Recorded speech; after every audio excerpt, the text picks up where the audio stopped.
دوستان خوبید. اومدیم امروز یه پنل آوردم واسهتون، پنل ایمبات. پنل خیلی خوبی هم هست. من خودم دارم یه ماه ازش استفاده میکنیم. بریم برای نشون دادن پنل. لیتس گو. سلام دوستان، ادامه چیزی که گفتیم چنل بدون پنل بدون بر هستش. باید تو دیسکریپشن لینک تلگرام میذارم، باش میتونید از اونجا دانلود کنید.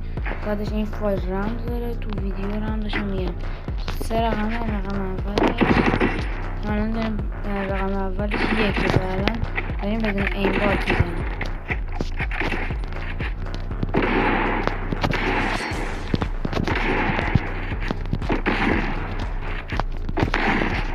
میبینید همچنان خودم خیلی بدونیم. یعنی الان حالا بریم باید ایمبات رو فعال کنیم. من اینجا برنامه رو دارم، میرم توش. به این دوتای بالایی اصلا دست نزنید، بذارید همونی که هستم بمونم و همه رو فعال کنم. باید به داخل گیم. این پنل خیلی خوبه. حالا بریم فعال کنیم.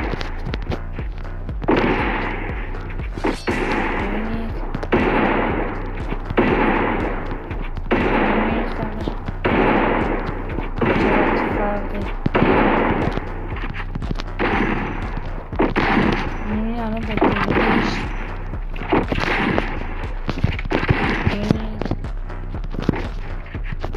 نظر دکمتی رام کن داریم.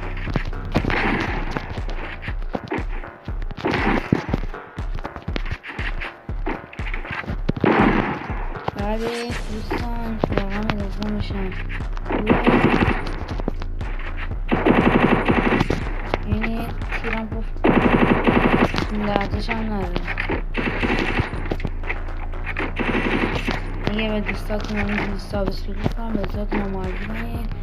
رمز دوم فایلم میشه 2، رمز اول 1 بود.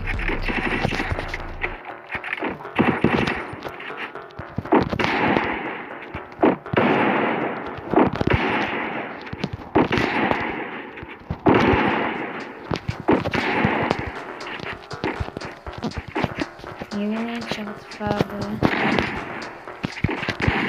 رویدش گفت میکنم چون